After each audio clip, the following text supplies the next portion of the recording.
Hey everybody, I'm listening to testimony from what one person, actually the representative of the National Association of Broadcasters, has said are the customers of Las Vegas, but they're talking about the need to expand the convention center.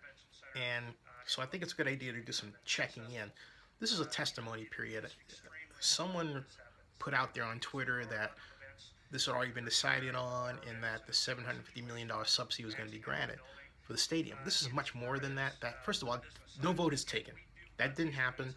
No vote has been taken at all. It hasn't happened. So the bottom line is we are hearing from people who basically feel that either the stadium is important, like the casino owners like Steve Wynn, or the convention center is important. It's notable, however, that Sheldon Adelson was not one of the people speaking, and that was brought out on Twitter by many.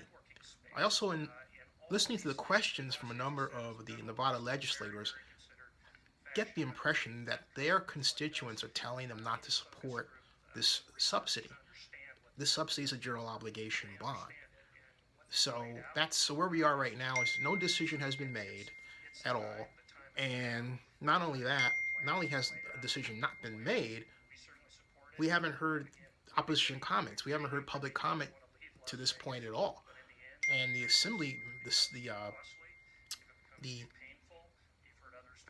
assembly members who are in the Senate chamber have been told to not say anything, which is really unusual. It's an interesting way of hoping you get the vote of an assembly member. But the but while I'm talking about this, I want to do a little house cleaning because someone out there, and this TJ Monroe guy, who probably is really pumped that I used his name, on is on Facebook, and uh, has the love for reciting my name for some reason. But the bottom line is he always says I'm wrong or consistently wrong and never says what I'm wrong about. But with respect to the SNTIC and the Las Vegas Convention Center expansion, the stadium, I made a video that said that the SNTIC priority at the time was the convention center over the stadium. That's true. That was well known. And not only that, to underscore my point, the original statement by SNTIC staff and consultants and the board to Las Vegas Sands and Majestic when they were part of the group, as well as the Raiders and Mark Bedane, the Oakland Raiders president, was that a $550 million subsidy was more acceptable, and that's when Bedane went off. Slightly thereafter, things changed, and suddenly it was $750 million or bust from the consultants. One consultant told me, and I'm not going to use his name, that he felt it was a gift from Adelson. And I said to him, well, why don't, if it's a gift, why doesn't he just pay for the whole stadium? And my friend countered that, well, I can see now you're asking questions and I've got other work to do, as opposed to giving me information. It was an interesting conversation. I've never forgotten it. And that's why I wondered if he was among others on the stadium, the SNTIC consultant staff who were perhaps paid either in whole or part by Las Vegas Sands. I mean, after all, their monies went to everything else, right? So I have worked to call this incrementally. Where I also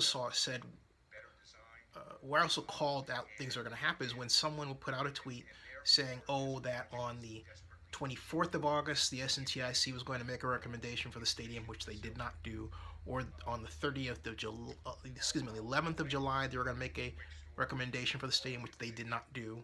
And every time someone will put this out, I would say, no, that's not the case, because for a very simple reason, the agendas did not call for that.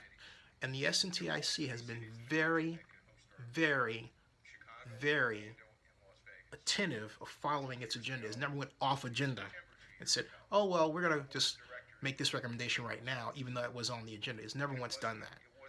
So reading the agenda items, reading what was to be expected for the next meeting was a great barometer, a great forecaster of what was going to happen next. So someone who would say, oh, Zinni was wrong, is basically saying the SNTIC was wrong in its own agenda.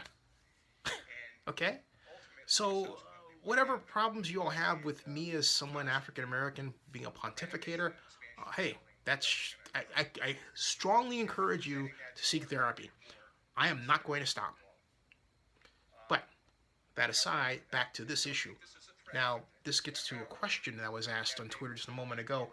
Do I think this will go through? I'm going to bet that it does, but just barely, okay? And that's because of Las Vegas politics. What I'm told is the desire of a number of people not to piss off the casino industry or Sheldon Adelson. But once we get out of Las Vegas and it becomes the purview of the National Football League, the game changes. And that's where this thing will stop. If it gets that, even if not only if it gets that far, but if it gets past Clark County, because this is not the end all be all. This hearing, Clark County, because of the new home rule law, has the final say regarding the bond issue. So don't think that this is it and this is a slam dunk. This is far from over. But I caution everyone, Sheldon Adelson has enormous problems legally that will come to bear on this and be a factor at some level in this process. And it will become a factor particularly at the NFL level because of fears of money laundering. You don't have to be an owner. You can simply be the person, okay, that's advancing the money, say, as Adelson is doing, but then the whole money laundering allegation matters take effect. They come triggered. So this is not the right deal, and the bill is very convoluted, but as I said to a friend of mine, let's just see how all this plays out.